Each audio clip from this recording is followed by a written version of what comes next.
সকাল 11টা। শহরের সবচেয়ে বড় ব্যাংকে সাধারণ পোশাক পরা এক বৃদ্ধ, যার হাতে একটি পুরনো খাম ছিল, প্রবেশ করলেন। যেই তিনি ব্যাংকে প্রবেশ করলেন, ভেতরে থাকা সমস্ত গ্রাহক এবং ব্যাংক কর্মীরা অদ্ভুত চোখে তার দিকে তাকাতে লাগল। এই বৃদ্ধের নাম ছিল চরণ দাস। চরণ দাসের এক হাতে একটি লাঠি ছিল এবং অন্য হাতে সেই পুরনো খামটি। তিনি ধীরে ধীরে গ্রাহকদের জন্য তৈরি কাউন্টারের দিকে এগিয়ে গেলেন। এই কাউন্টারে একজন মহিলা কর্মী বসেছিলেন, যার নাম ছিল সীমা। ব্যাংকের ভেতরে উপস্থিত সবার চোখ চরণ দাসের দিকে ছিল। ধীরে ধীরে চরণ দাস সীমার কাছে পৌঁছলেন এবং অত্যন্ত বিনীতভাবে বললেন, দেখো বেটি, আমার অ্যাকাউন্টে কিছু সমস্যা হয়েছে, এটি ঠিকঠাক কাজ করছে না। এই বলে চরণ দাস খামটি সীমার দিকে বাড়িয়ে দিলেন। কিন্তু সীমা চরণ দাসের পোশাক দেখে তাকে বিচার করল এবং বলল, বাবা, আপনি ভুল ব্যাংকে তো চলে আসেননি, আমার মনে হয় না যে আপনার অ্যাকাউন্ট এই ব্যাংকে আছে। তখন চরণ দাস সহজভাবে বললেন, বেটি, একবার তুমি দেখেই নাও, হয়তো আমার অ্যাকাউন্ট এই ব্যাংকেই আছে। সীমা খামটি রেখে বলল, বাবা, এতে একটু সময় লাগবে এবং আপনাকে একটু অপেক্ষা করতে হবে। এই বলে সীমা এবং ব্যাংকের অন্য কর্মীরা নিজেদের কাজ করতে লাগল। চরণ দাস সেখানেই দাঁড়িয়ে অপেক্ষা করতে লাগলেন। কিছুক্ষণ অপেক্ষা করার পর তিনি আবার বললেন, বেটি, যদি তুমি একটু ব্যস্ত থাকো তাহলে তুমি ম্যানেজারকে ফোন করে দাও। আসলে আমার তার সাথেও কিছু কাজ আছে, তাই আমি তার সাথে কিছু কথা বলে নেব। এরপরে সীমা অনিচ্ছা সত্ত্বেও তার ফোন তুলল এবং ম্যানেজার সুনীলের কেবিনের নম্বর ডায়াল করল। সে ফোন করে ম্যানেজারকে জানালো যে একজন বৃদ্ধ তার সাথে দেখা করতে চান। ম্যানেজার সুনীল দূর থেকে চরণ দাসকে দেখলেন। চরণ দাসকে খুবই সাধারণ দেখাচ্ছিল। ম্যানেজার সুনীল ফোনে সীমাকে জিজ্ঞেস করলেন, সে কি আমাদের ব্যাংকের গ্রাহক, নাকি এমনিই একজন চলে এসেছে? সীমা বলল, স্যার, এই ব্যাপারটা আমি জানি না, কিন্তু ইনি আপনার সাথে দেখা করতে চাইছেন। তখন ম্যানেজার সুনীল বললেন, এই ধরনের লোকদের জন্য আমার কাছে সময় নেই, তুমি এক কাজ করো, ওকে বসিয়ে দাও, কিছুক্ষণ বসে থেকে উনি এখান থেকে চলে যাবেন। ম্যানেজার সুনীলের আদেশ অনুসারে সীমা চরণ দাসকে ওয়েটিং এরিয়ায় বসিয়ে দিল। সে বলল, বাবা, আপনি ওখানে বসুন, কিছুক্ষণের মধ্যে ম্যানেজার সাহেব ফ্রি হয়ে যাবেন এবং তারপর আপনার সাথে দেখা করবেন। চরণ দাস হেঁটে হেঁটে ওয়েটিং এরিয়ার দিকে চলে গেলেন এবং কোণে রাখা একটি চেয়ারে গিয়ে বসলেন। তখনও সবাই চরণ দাসের দিকে তাকাচ্ছিল, কারণ ওখানে যত গ্রাহক আসত তারা সবাই ছুটবুটে থাকত, আর চরণ দাস সাধারণ পোশাক পরেছিলেন। দেখেও মনে হচ্ছিল না যে তার অ্যাকাউন্ট এই ব্যাংকে আছে, কারণ এই ব্যাংকে শুধুমাত্র ধনী লোকদের অ্যাকাউন্ট থাকত। এই কারণেই চরণ দাস আকর্ষণের কেন্দ্রবিন্দু হয়ে উঠেছিলেন এবং সবাই তার দিকে হাঁ করে দেখছিল এবং তার সম্পর্কে নানা ধরনের কথা বলছিল। এই কথাগুলো চরণ দাসও শুনতে পাচ্ছিলেন, কিন্তু তিনি এই সব কিছু উপেক্ষা করে নিজের নম্বর আসার অপেক্ষা করতে লাগলেন। তিনি ভাবলেন যে কিছুক্ষণের মধ্যে ম্যানেজার আসবেন এবং আমি তার সাথে কথা বলবো। ব্যাংকের ভেতরে আরেকজন ব্যক্তি ছোট পদে কাজ করত, যার নাম ছিল অমিত। অমিত তখন বাইরে গিয়েছিল এবং যেই সে ব্যাংকের ভেতরে আসলো, সে দেখল যে একজন বৃদ্ধ ওয়েটিং এরিয়ায় বসে আছেন, যার দিকে সবাই তাকাচ্ছে এবং তার সম্পর্কে নানা ধরনের কথা বলছে। কেউ তাকে ভিখারি বলছে, তো কেউ বলছে যে এই ব্যাংকে তো তার অ্যাকাউন্ট থাকতেই পারে না, আর ইনি এখানে কিভাবে আসলেন, এই ধরনের লোকদের কেন বসিয়ে রাখা হয়েছে, এই ধরনের কথা তার সম্পর্কে চলছিল। অমিত এই সব কথা শুনে নিল। এরপর অমিত সরাসরি চরণ দাসের কাছে গেল এবং অত্যন্ত শ্রদ্ধার সাথে তাকে জিজ্ঞেস করতে লাগল, বাবা, আপনি এখানে কেন এসেছেন এবং কি কাজ আছে আপনার? অমিতের এইসব কিছু খুব খারাপ লাগছিল। সে বৃদ্ধের অবস্থা দেখে একটু চিন্তিত হয়ে পড়েছিল এবং এই কারণেই তাকে জিজ্ঞেস করতে গিয়েছিল। চরণ দাস অমিতকে বললেন, আমাকে ম্যানেজারের সাথে দেখা করতে হবে এবং তার সাথে আমার কিছু কাজ আছে। এই কথা শুনে অমিত তাকে বলল, ঠিক আছে বাবা, আপনি একটু এখানে অপেক্ষা করুন, আমি এক্ষুনি ম্যানেজারের সাথে কথা বলে আসছি। এরপর অমিত ম্যানেজার সুনীলের কেবিনে গেল এবং সেই বৃদ্ধের সম্পর্কে জানালো। কিন্তু ম্যানেজার সুনীল আগে থেকেই সেই বৃদ্ধের সম্পর্কে জানতেন এবং বলতে লাগলেন, আমি জানি, আমি তো তাকে ওখানে বসিয়ে রেখেছি, কিছুক্ষণ ওখানে বসবে এবং বসার পর এখান থেকে চলে যাবে। এরপর ম্যানেজার সুনীল অমিতকে অন্য কোনো কাজ বলে দিলেন এবং বললেন, তুমি নিজের কাজ করো এবং এই ব্যাপারে তোমার কোনো মাথা ঘামানোর দরকার নেই। এবার অমিত অন্য কাজে লেগে পড়ল এবং ধীরে ধীরে সেই বৃদ্ধের ওখানে বসে থাকতে থাকতে প্রায় 1 ঘন্টা হয়ে গিয়েছিল। 1 ঘন্টা ধরে বৃদ্ধ নিজের ধৈর্য ধরে রাখলেন, কিন্তু এরপর তার আর এটা সহ্য হলো না। তিনি উঠে দাঁড়ালেন এবং ম্যানেজার সুনীলের কেবিনের দিকে এগোতে লাগলেন। যেই তিনি ম্যানেজার সুনীলের কেবিনের দিকে এগোতে লাগলেন, ম্যানেজার দেখলেন যে সেই বৃদ্ধ তার কাছেই আসছেন। তখন তিনি তৎক্ষণাৎ নিজের কেবিন থেকে বাইরে আসলেন এবং সেই বৃদ্ধের সামনে এসে দাঁড়ালেন এবং গর্বের সাথে জিজ্ঞেস করতে লাগলেন, হ্যাঁ বাবা, বলুন আপনার কি কাজ আছে? চরণ দাস নিজের খামটি এগিয়ে ধরে বলতে লাগলেন, বেটা, এই দেখো, এর ভেতরে আমার ব্যাঙ্ক অ্যাকাউন্টের ডিটেলস আছে এবং আমার ব্যাঙ্ক অ্যাকাউন্ট থেকে কোনো লেনদেন হচ্ছে না।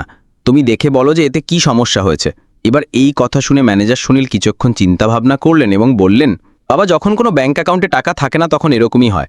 আমার মনে হয় আপনিও আপনার অ্যাকাউন্টে টাকা জমা করেননি এবং এই কারণেই আপনার অ্যাকাউন্টের লেনদেন বন্ধ করে দেওয়া হয়েছে। এরপর বৃদ্ধ অত্যন্ত বিনীতভাবে বলতে লাগলেন, বেটা, আগে তুমি একবার অ্যাকাউন্টটা চেক তো করে নাও, তারপরেই আমাকে কিছু বললে ভালো হবে। এইভাবে তুমি কিভাবে বলতে পারো? তখন ম্যানেজার সুনীল হাসতে লাগলেন এবং হাসতে হাসতে বললেন, বাবা, এটা বছরের পর বছরের অভিজ্ঞতা এবং বছরের পর বছর আমি এই কাজই করেছি। আপনার মতো লোকদের মুখ দেখেই আমি বলে দিতে পারি যে কোন ব্যক্তি কেমন, কে তার অ্যাকাউন্টে কত টাকা জমা করেছে।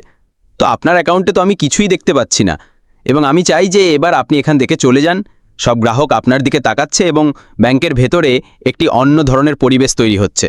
এরপর চরণদাস সেই খামটি তার টেবিলের ওপর রাখলেন এবং বললেন, ঠিক আছে বেটা, আমি তো চলে যাব, কিন্তু তুমি এই খামে যে ডিটেলস লেখা আছে সেগুলো একবার অবশ্যই দেখে নিও।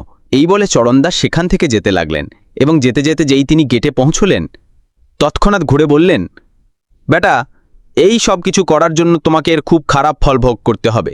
এই বলে চরণদাস ব্যাংকের প্রধান গেট থেকে বাইরে বেরিয়ে গেলেন এবং হাঁটতে হাঁটতে সেখান থেকে চলে গেলেন। এরপর যখন ম্যানেজার সুনীল এই কথা শুনলেন যে তোমাকে অনেক কিছু ভোগ করতে হবে, তখন তার একটু খারাপ লাগলো, কিন্তু তিনি ভাবলেন যে বুড়ো বয়সে এমনিই বলে দিয়েছে, কোনো সমস্যা নেই। ম্যানেজার সুনীল নিজের কাজে চলে গেলেন। এদিকে টেবিলের ওপর সেই খামটি পড়েছিল, যে খামের ভেতরে বৃদ্ধের ব্যাংক অ্যাকাউন্টের ডিটেলস ছিল। এরপর যে অমিত ছিল সে সেখান থেকে সেই খামটি তুলে নিল এবং নিজের কম্পিউটারের সার্ভারে লগ করে সেই খামের ভেতরে দেওয়া তথ্য অনুসারে খুঁজতে লাগলো। খোঁজার পর যখন পুরনো রেকর্ড ঘাটাঘাটি করা হলো তখন সে জানতে পারল যে এই যে ব্যক্তি এখানে এসেছিলেন ইনি এই ব্যাংকের এক প্রকার মালিকই, কারণ এই ব্যাংকের 60% শেয়ার ওনার কাছেই আছে। এবার এই কথা শুনে সে খুব অবাক হয়ে গেল এবং আরও ভালোভাবে সেই ডিটেলস পড়তে লাগল। তো ডিটেলস পড়ার পর সে পুরোপুরি নিশ্চিত হয়ে গেল যে ইনি এই ব্যাংকের মালিক। এরপর অমিত সে রিপোর্টের কপি বের করল এবং কপি বের করে ব্যাংক ম্যানেজার সুনীলের কাছে যেতে লাগল।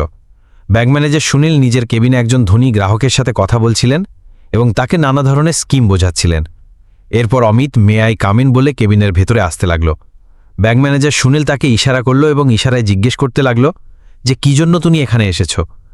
এরপর যে অমিত ছিল সে ইশারায় জানিয়ে দিল যে এটা একটা রিপোর্ট, যা সেই ব্যক্তির যিনি এখানে এসেছিলেন এবং আপনি তাকে এমনিই এখান থেকে পাঠিয়ে দিলেন। আপনি যদি একবার এটা দেখে নেন তাহলে ভালো হবে। এই বলে অমিত সেই রিপোর্টটা ম্যানেজার সাহেবের টেবিলের ওপর রেখে দিয়েছিল। কিন্তু তখনই যে ম্যানেজার সাহেব ছিলেন তিনি তার সেই গ্রাহকের কাছ থেকে কিছুক্ষণের জন্য অনুমতি নিলেন এবং বললেন, দেখো ভাই অমিত, আমাদের কাছে এই ধরনের লোকদের জন্য সময় নেই। এরপর অমিত অত্যন্ত শ্রদ্ধার সাথে ম্যানেজার সাহেবকে বলতে লাগলেন, যদি আপনি এটা একবার দেখে নেন তাহলে খুবই ভালো হবে। কিন্তু যে ম্যানেজার সুনীল ছিলেন তিনি সেই রিপোর্টটাকে সামনের দিকে ঠেলে দিয়ে বললেন, আমি এটা দেখতে চাই না এবং এই ধরনের গ্রাহকদের প্রতি আমার কোনো আগ্রহ নেই। এই বলে তিনি রিপোর্টটা অমিতের দিকে বাড়িয়ে দিয়েছিলেন এবং অমিত সেই রিপোর্টটা সেখান থেকে নিয়ে নিজের কাজে লেগে পড়ল। ব্যাংকের ভেতরে পরিবেশ এখন শান্ত হয়ে দিয়েছিল, সবাই নিজের কাজে লেগে পড়েছিল এবং ধীরে ধীরে সন্ধ্যা হয়ে গেল। চরণদাসের ফিরে আসা দ্বিতীয় দিন সেই সময় যেই সময় চরণদাস এসেছিলেন সেই সময় আবার আসলেন, কিন্তু আজ তার সাথে একজন স্যুটবুট পরা ব্যক্তি ছিলেন যার হাতে একটি ব্রিফকেসও ছিল।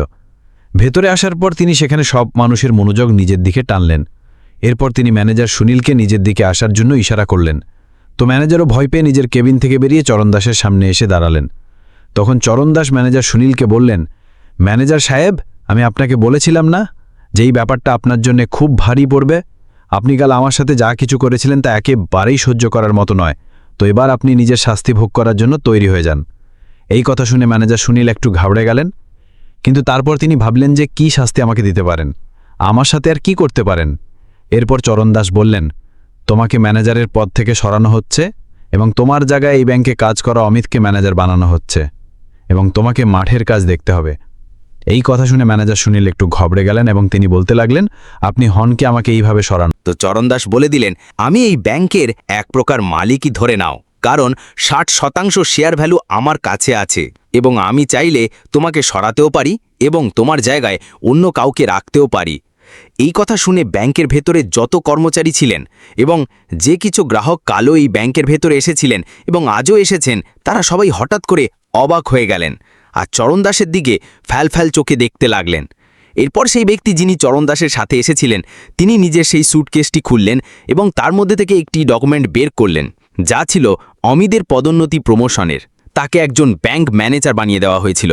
এরপর তিনি দ্বিতীয় চিঠিটি বের করলেন, যেটি ব্যাংক ম্যানেজার সুনীলকে দিয়ে দিলেন এবং বললেন, যদি তোমাকে ফিল্ডে ডিউটি করতে হয় তাহলে তুমি বেশাক করতে পারো, কিন্তু ম্যানেজার হয়ে তুমি এই ব্যাংকে থাকতে পারো না। এই কথা শুনে ম্যানেজার সুনীলের ঘাম ছুটে যেতে লাগল এবং তিনি তার গতকালের ভুলের জন্য বৃদ্ধের কাছে ক্ষমা চাইতে লাগলেন। কিন্তু তখনই যে চরণদাস ছিলেন তিনি তাকে তুলে ধরলেন এবং বললেন, কিসের জন্য ক্ষমা চাইছো আর কি কারণে আমি তোমাকে ক্ষমা করব? তুমি আমার সাথে যে ব্যবহার করেছিলে তা আমাদের এই ব্যাংকের নীতির বিরুদ্ধে। তুমি কি কখনোই ব্যাংকের নীতি পড়নি? এখানে গরিব এবং ধনীর মধ্যে কোনো পার্থক্য করা হবে না এবং সবাইকেই একই পাল্লায় মাপা হবে। আসলে এই ব্যাংকের স্থাপনাই চরণদাসী করেছিলেন এবং তিনি এই কথা আগেই ঘোষণা করে দিয়েছিলেন যে এই ব্যাংকের ভেতরে কাউকে গরিব মনে করা হবে না এবং নাই কাউকে বেশি ধনী মনে করা হবে। সবার সাথে সাধারণ ব্যবহার করা হবে এবং কোনো ব্যাংকের স্টাফ যদি এমন করে তাহলে তার বিরুদ্ধে কড়া থেকে কড়া ব্যবস্থা নেওয়া হবে। তো চরণদাস বললেন, এটা তো আমি তোমার উপর দয়া করছি যে তোমাকে কাজ করার যোগ্য হিসাবে ছেড়ে দিচ্ছি, নয়তো আমি চাইলে তোমাকে এখান থেকে সরিয়েও দিতে পারতাম। তুমি আমার সাথে যা করেছো তা একেবারেই কারোর সাথে হওয়া উচিত নয়। তোমার ব্যাংকে কাজ করা অমিত, যার হাতে কিছুই ছিল না, কিন্তু তারপরেও সে আমার কাছে এসে জিজ্ঞেস করল এবং আমার জন্য কিছু করতে চাইল, তো এই পদের জন্য সেই আসল হকদার, যাতে সে গ্রাহকদের ভালোভাবে বুঝতে পারে এবং তাদের পোশাক দেখে তাদের বিচার করতে না পারে। এই বলে চরণদাস সীমাকে ডাকলেন এবং সীমাকেও এই ব্যাপারে বকাঝকা করলেন।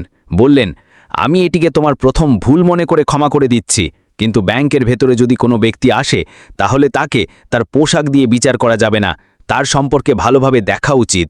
যদি তুমি আমাকে আগেই সামলে নিতে তাহলে আমাকে এই ম্যানেজারের কাছে যেতে হতো না এবং আমাকে আরও বেশি অপমানের মুখোমুখি হতে হতো না। এরপর সীমা হাত জোর করতে লাগলো এবং তার কাছে ক্ষমা চাইতে লাগলো।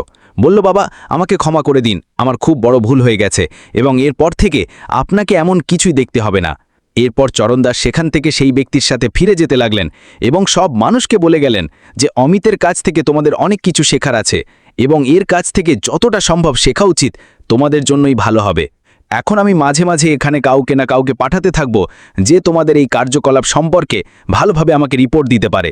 এই বলে চরণদাস সেখান থেকে চলে গেলেন এবং ব্যাংকের পুরো স্টাফ এই ব্যাপারে কথা বলতে লাগলো এবং ভাবল যে এখন ভালোভাবে কাজ করতে হবে, না হলে পরের বার তাদের নম্বর না চলে আসে।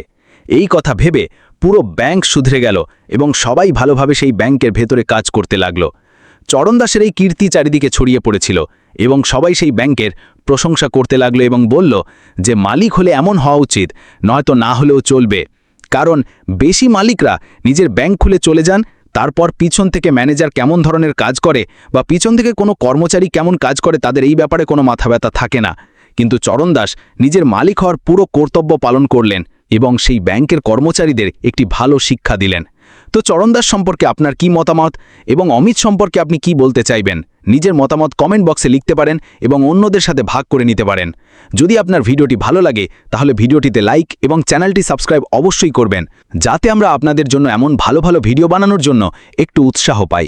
এই গল্পগুলো শোনানোর উদ্দেশ্য কাউকে বিরক্ত করা একেবারেই নয়। এই গল্পটি আপনাদের এই জন্যই শোনানো হয় যাতে আপনারা এই গল্পগুলোর মধ্যে থেকে কিছু না কিছু শিখতে পারেন এবং নিজের জীবনে সেই জিনিসটি প্রয়োগ করতে পারেন। দেখা হবে পরের কোনো ভিডিওতে নতুন টপিকের সাথে। ততক্ষণ পর্যন্ত আপনাদের সবাইকে অনেক অনেক ধন্যবাদ।